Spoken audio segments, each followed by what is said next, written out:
प्रभूचा गौरवस्सो आत्ता आणि सदा सर्वदा, आत्ता आणि सदा सर्वदा प्रभूचा गौरवस्सो.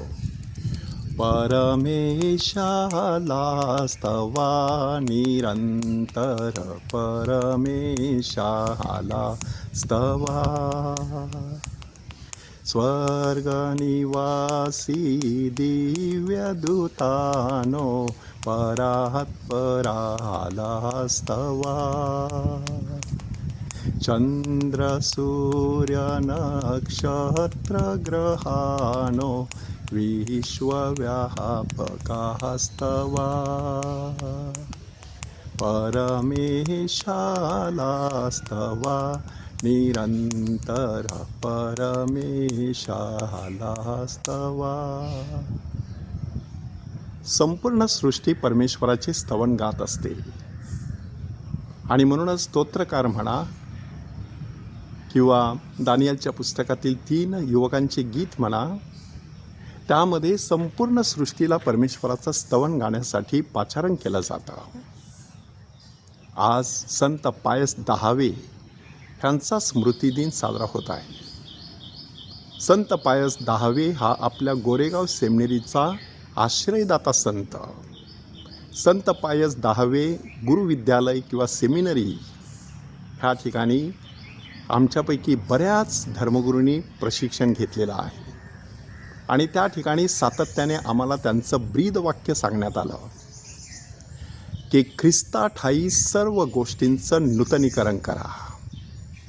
ख्रिस्ताठायी सर्व गोष्टींचं नूतनीकरण म्हणजे आपलं शरीर म्हणा, आपलं आरोग्य म्हणा, आपले परस्पर संबंध म्हणा, आपला अभ्यास म्हणा, आपलं अध्यात्म म्हणा, आपली सेवा म्हणा, आपलं कामकाज म्हणा, सगळ्या गोष्टींचं नूतनीकरण करायचं ते ख्रिस्ताठायी.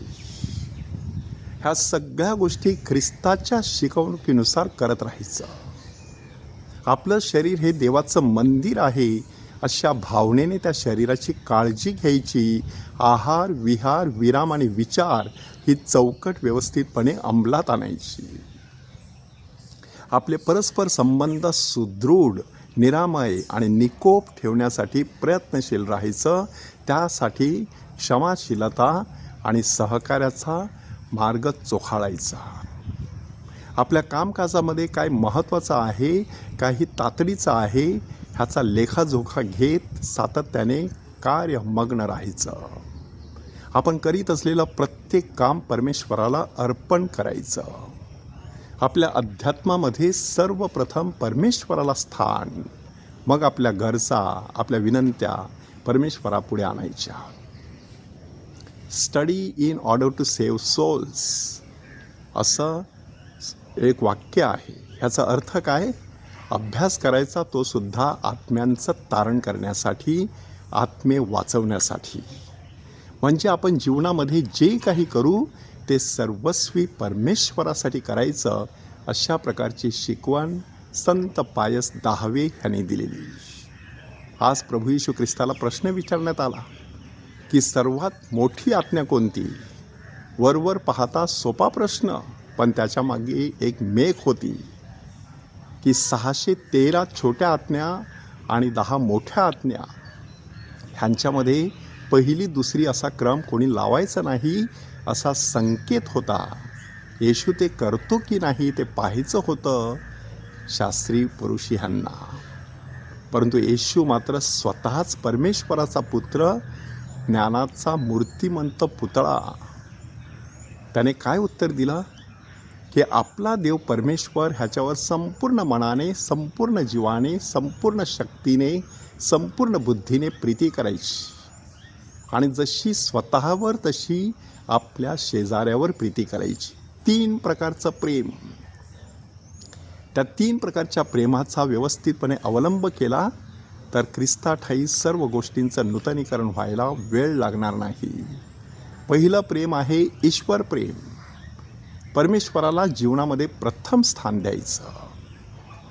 दुसरं प्रेम आहे सुदृढ असं स्वप्रेम, स्वप्रीती. स्वतःवर सुद्धा प्रेम करायचं, परंतु ते सुदृढ, स्वार्थी नव्हे तर इतरांच्या उपयोगी पडण्यासाठी, परमेश्वराच्या गौरवासाठी. आणि तिसरं प्रेम आहे शेजार प्रेम, की शेवटी माणसाला व्यक्त व्हावंसं वाटतं. तो परमेश्वराकडे व्यक्त होतो तेव्हा त्याला प्रार्थना हे नाव मिळतं. तो शेजाऱ्याकडे व्यक्त होत असतो तेव्हा त्याला सेवा हे नाव प्राप्त होत असतं. अशी सेवा करण्यासाठी जोडलेले हात परिश्रमामध्ये गुंतले जावेत, अशी कृपा परमेश्वराकडे मागूया. कारण प्रीती मन फुलवते, सेवा जग फुलवते. त्या ख्रिस्ताठायी सर्व गोष्टींचं नूतनीकरण करूया. त्या प्रभूचा गौरव असो आत्ता आणि सदा सर्वदा. आत्ता आणि सदा सर्वदा प्रभूचा गौरव असो.